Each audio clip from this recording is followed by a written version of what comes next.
Woodlands checkpoint upgrade to maximize JSSEZ potential. China report slams US on human rights.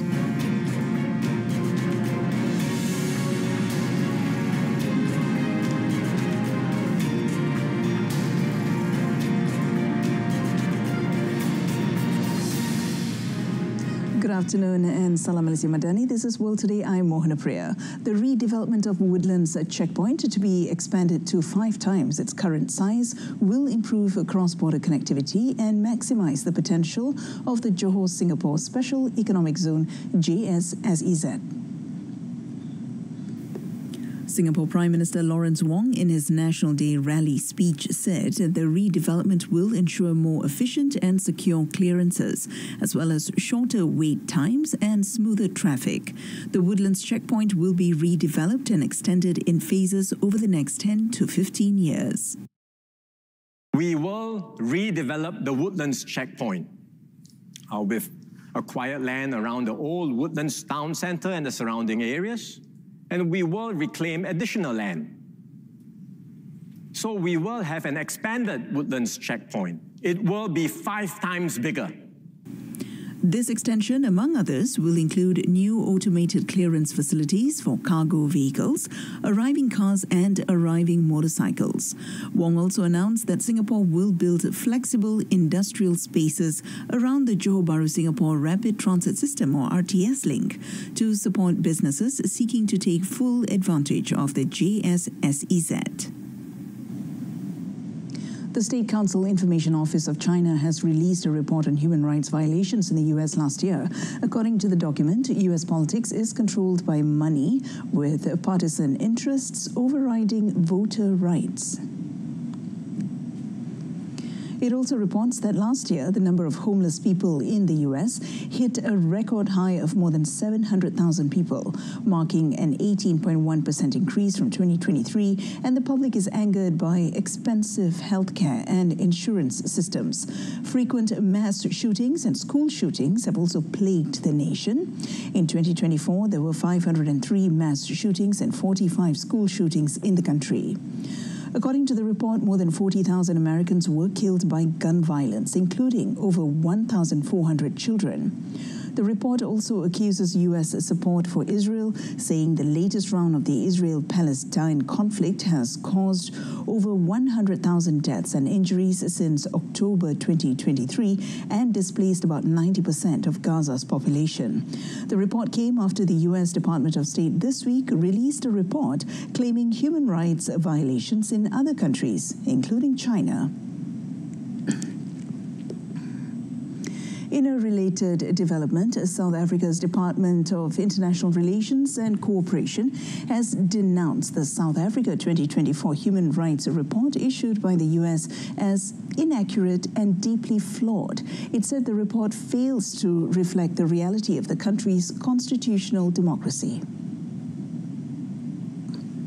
The 21-page report released by the U.S. government claims that the human rights situation in South Africa significantly worsened during the year, following the expropriation of land belonging to Afrikaners and abuses against racial minorities. It also alleged that there had been extrajudicial killings, citing media reports of criminal suspects killed in shootouts with the police, particularly in the country's KwaZulu-Natal province. DIRCO refuted the claim, saying that it's not only premature but a fundamental distortion of the facts, as the individuals are formally arraigned before a court of law. The department said it was ironic that the U.S., a country that has withdrawn from the UN Human Rights Council and refused to accept the supervision of multilateral review mechanisms, would issue biased reports on the human rights situation in other countries. Polls closed in Bolivia's most suspenseful general election in 2 decades, in which the right is tipped to win power after nearly 20 years in opposition. Now, ballot counting got underway after 8 hours of voting, held against the backdrop of a generational economic crisis. The Andean nation's ailing economy has seen annual inflation hit almost 25%, with the critical shortages of fuel and dollars. Pre-election polls showed voters poised to swing right 20 years after Evo Morales was elected the nation's first indigenous president. Center-right business tycoon Samuel Doria Medina and right-wing ex-president Jorge Tuto Corquega are the favorites to succeed Morales' successor, Luis Arce, who is not seeking re-election. The main left-wing candidate, Senate leader Andronico Rodriguez, who was disavowed by his former mentor Morales, failed to make his mark on the campaign. A runoff will take place on the 19th of October if no candidate wins an outright majority. The two frontrunners have vowed to shake up Bolivia's big state economic model and international alliances if elected. Both men want to slash public spending, open the country to foreign investment, and boost ties with the U.S. Doria Medina and Quiroga have touted their experience in business and politics as qualifying them for the tall task of saving Bolivia from bankruptcy. Air Canada has suspended its plan to resume flights over a strike by flight attendants. The action has effectively shut down the airline and snarled summer travel for its passengers around the world. The announcement came despite the country's Industrial Relations Board ordering an end to the strike by around 10,000 flight attendants. However, the union representing the workers was cited as continuing the strike despite the government directive. Earlier, the Canada Industrial Relations Board, CIRB, directed Air Canada to resume airline operations and for all Air Canada and Air Canada Rouge flight attendants to resume their duties by 2 p.m. on Sunday. Air Canada cabin crew walked off the job early Saturday after rejecting an updated contract proposal. The Canadian Union of Public Employees, which is representing the workers, sought wage increases as well as to address uncompensated groundwork, including during the boarding process. The union urged passengers not to go to the airport if they had a ticket for Air Canada or its lower-cost subsidiary Air Canada Rouge. Canada's flag carrier counts around 130,000 daily passengers and flies directly to 180 cities worldwide. Pakistani rescue teams worked tirelessly to excavate homes buried beneath massive boulders following devastating flash floods. The disaster has claimed the lives of at least 344 people, with over 150 still missing. Torrential rains across the country since Thursday have caused flooding, rising waters and landslides that have swept away entire villages and left many residents trapped in the rubble. Most of the deaths were reported in Khyber Pakhtunkhwa province, where monsoon rains that are only expected to intensify in the days ahead drove flooding and landslides that collapsed houses. Officials said more than 150 people are missing in the hardest hit Buna district, where at least 208 people were killed and 10 to 12 villages were partly buried. Around 2,000 rescue workers were involved across 9 districts where rain was still hampering efforts. The provincial government has declared the severely affected mountainous districts of Buna, Bajaur, Swat, Shangla, Manshera and Batargram as disaster-hit areas. Pakistan's Meteorological Department has forecast torrential rains with monsoon activity likely to intensify from Sunday onwards.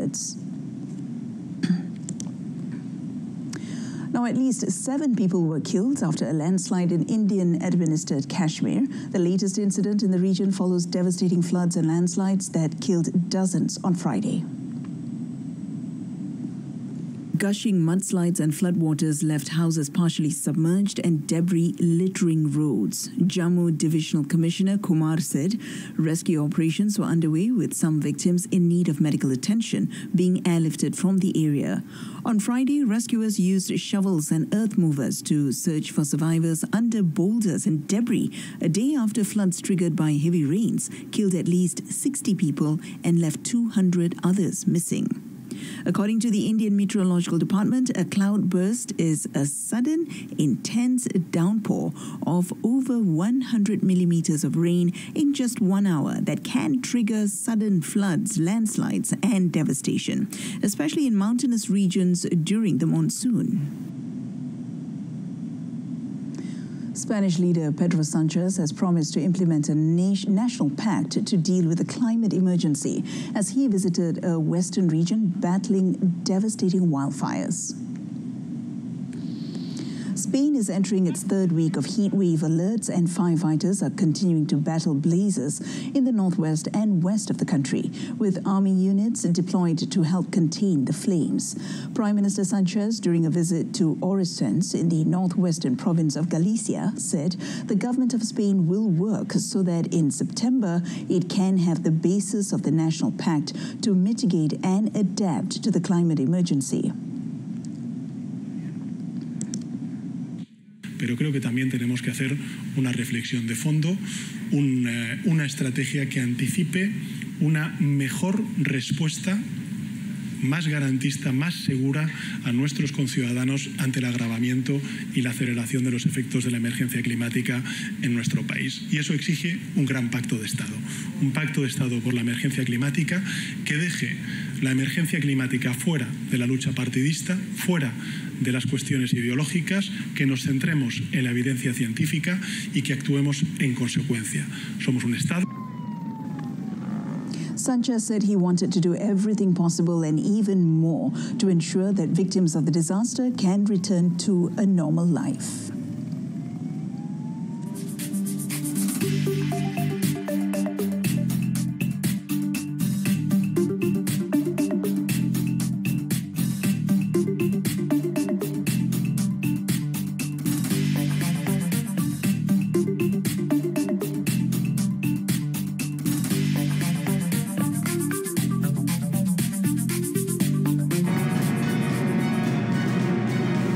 Still ahead, Egypt rejects participating in displacement of Palestinians.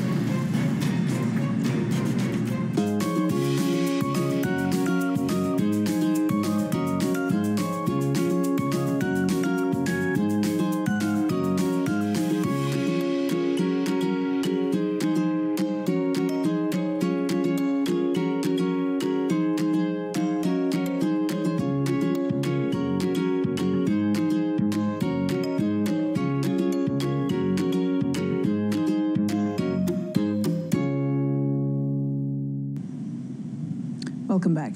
The Israeli Army's Chief of Staff said the military is pressing ahead with a plan for the next phase of its Gaza offensive, with a focus on Gaza City. The large-scale operation in Gaza, dubbed Gideon's Chariots by the Israeli army, began in mid-May. Israel's Lieutenant General Eyal Zamir said the army will continue with its strikes, and the current campaign is not a pinpoint one, but it is another layer of operations in a long-term and planned strategy. In response, Hamas said the plan would result in a new wave of extermination and mass displacement. The Palestinian group also condemned the proposal as a major war crime, which it said reflected Israel's disregard for international and humanitarian law. Earlier this month, Israel's leader Benjamin Netanyahu laid out his plan, approved by his security cabinet, for a new phase of operations in Gaza. Israel said it is preparing to take control of Gaza City and neighboring refugee camps with the stated aim of defeating Hamas and freeing the hostages held in the area. Israel's offensive has killed more than 61,897 Palestinians, most of them civilians. And in a related development, Egypt has reiterated its categorical rejection of the displacement of the Palestinians and called on countries not to participate in the heinous crime.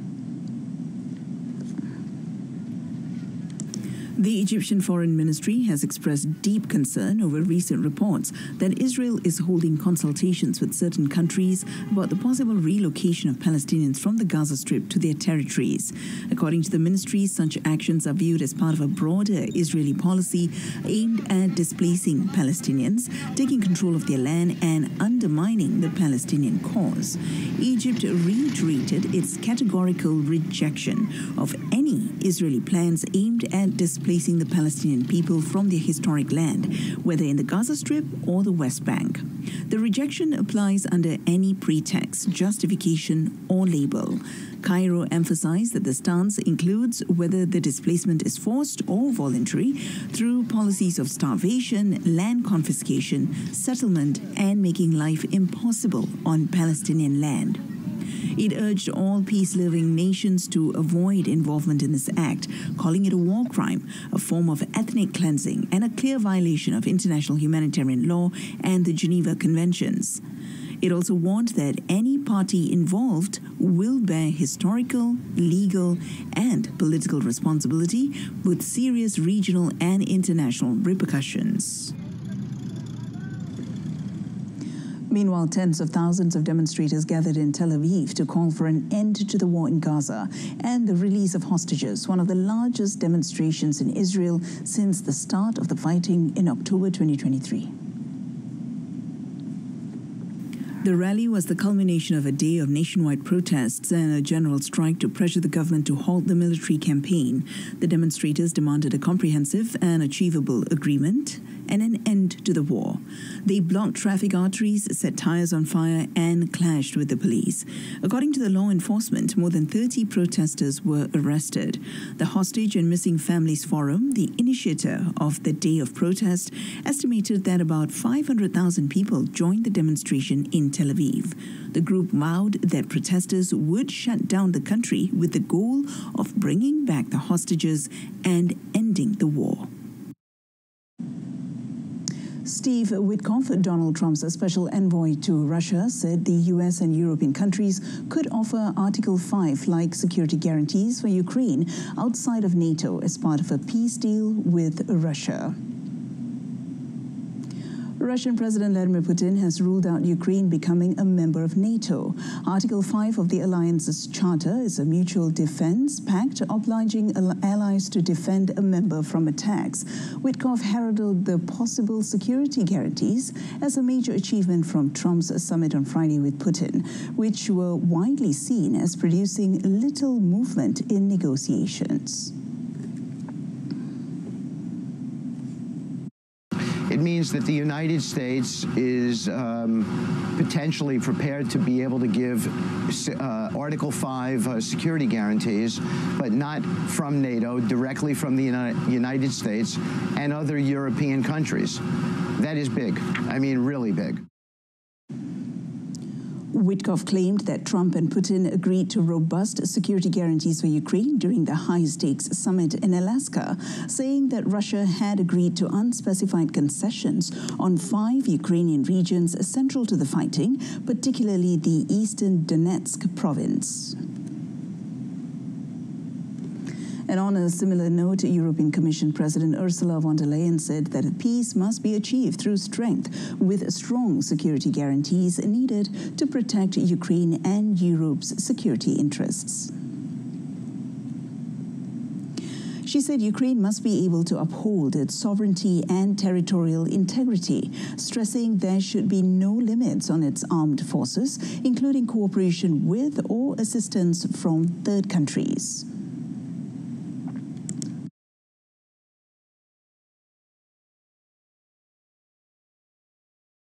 We welcome President Trump's willingness to contribute to Article 5-like security guarantees for Ukraine. And the coalition of the willing, including the European Union, is ready to do its share. She also confirmed the bloc was preparing a 19th sanctions package against Russia for early September. Ukrainian President Volodymyr Zelensky, speaking alongside von der Leyen, said Kyiv's security must be binding and practical. He called for continued unity among allies, stressing Europe must remain as united as it was in 2022 at the start of the war. He appealed for expanded EU support, including drones and assistance for Ukrainian children.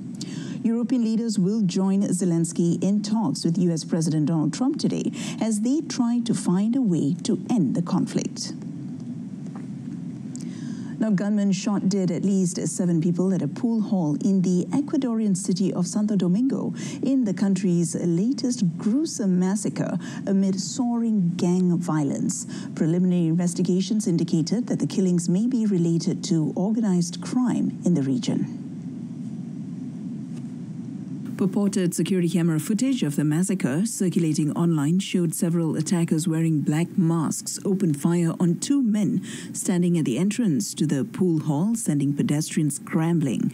The gunmen then entered the hall and continued shooting, fleeing before a police vehicle approached. A similar pool hall massacre took place last month in the southwestern tourist city of General Villamil Playas, leaving at least 9 dead. In April, armed men killed 12 people at a cockfighting ring around 30 kilometers from Santo Domingo. Once considered a bastion of peace in Latin America, Ecuador has been plunged into crisis after years of expansion by transnational cartels that use its ports to ship drugs to the US and Europe.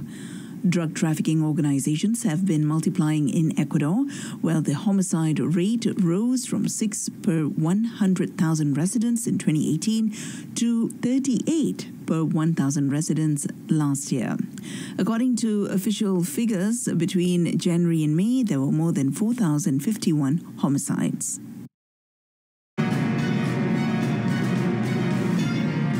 Coming up in sports, Arsenal beat Manchester United in clash of death and errors.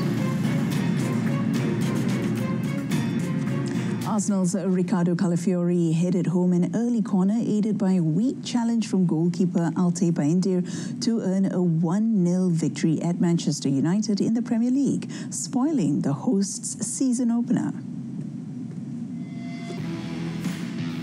Despite a cast of new faces, Mikel Arteta's visitors prove they are still lethal from set pieces, with Calafiori netting in the 13th minute.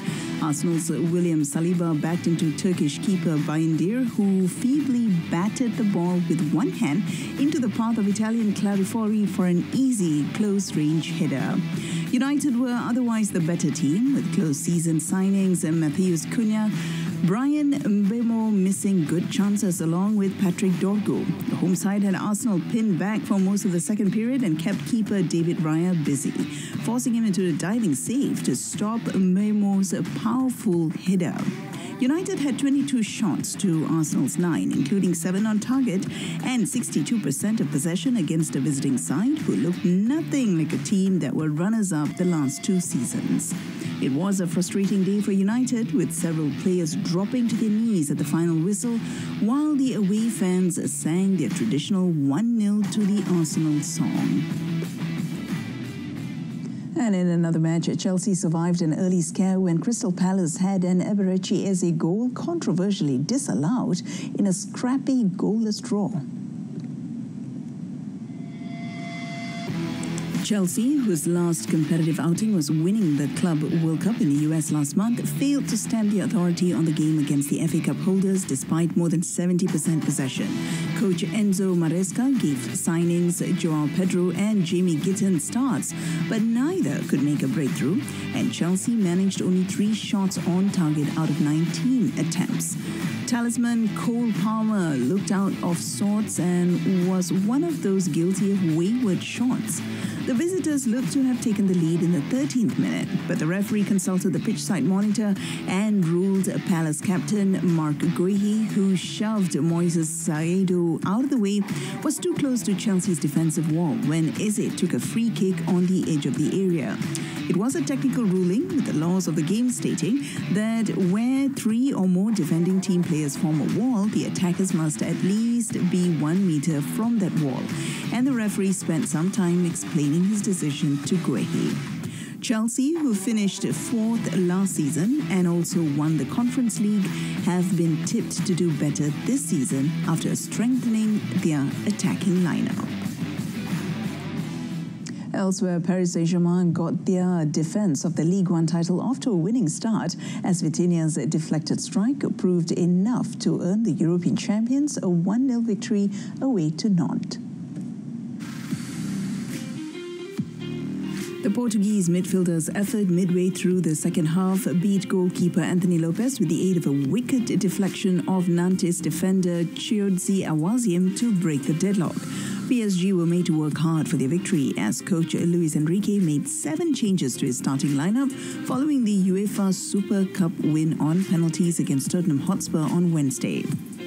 That was the first game of the new campaign for last season's Champions League winners, who only began pre-season training on the 6th of August, having gone all the way to the Club World Cup final in the US in mid-July. They did not play any friendly matches prior to that and are therefore likely to require several weeks before getting close to the level at which they performed last season.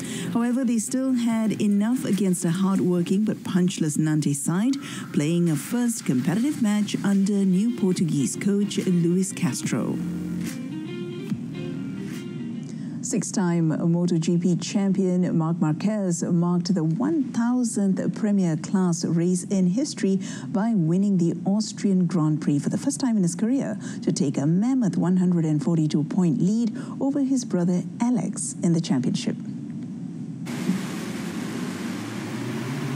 Gresini Racing rookie Fermin Adegué found late race pace to finish second, while Aprilia's pole sitter Marco Bezzecchi, who kept Marquez at bay as long as he could, finished third.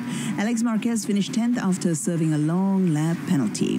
Bezzecchi had claimed his first pole with Aprilia on Saturday, and despite finishing 4th in the sprint, this time he had the perfect launch to lead Francesco Bagnaia and Marquez into turn 1. The two Ducatis went side by side on lap 1 when Marquez briefly overtook his teammate, but Bagnaia did not relent and took the place back to stay in second. However, Marquez made the same move on the next lap to take second and set his sights on Bezzecchi, waiting for the right opportunity to pounce.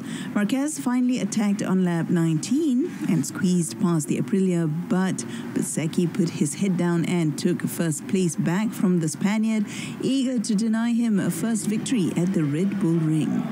But Marquez was on the ascendancy and he finally broke Bezzecchi's resistance on the next lap, using Aprilia's slipstream to dive into turn 1 and take the lead. I was using too much the rear tire. And moving on to tennis, a ruthless Iga Swiatek won 10 of the last 13 games to beat Elina Rybakina 7-5, 6-3 and reach her first Cincinnati Open final after losing in the penultimate stage of the US Open tune-up event in each of the last 2 years.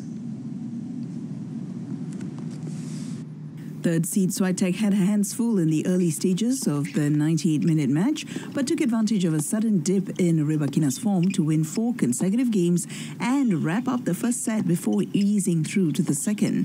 Ninth seed Rybakina used a cross-court forehand that caught the line for a break and then held for a 5-3 lead in the first set. But a laser-focused Swiatek came back from the precipice and attacked the Kazakh's serve to draw level at 5-all. From there, the Wimbledon champion held serve before wrapping up the opener when she broke for a second time after a Rybakina backhand attempt came up well short. Rybakina was broken for a third time early in the second set after a backhand error, but Swiatek ahead 3-1. Swiatek faced some pushback from Rybakina 3 games later, but dug deep to recover from 15-40 down to protect her serve and reach 5-2 before wrapping it up on serve when Rybakina sent a forehand return long. Swiatek will enter the final, looking to improve her hit-to-hit record against Jasmine Paolini to 6-love in their first match since the Bad Homburg Open semi-final in June. And that wraps up World Today in our top story, Woodlands checkpoint upgrade to maximize JSSEZ potential.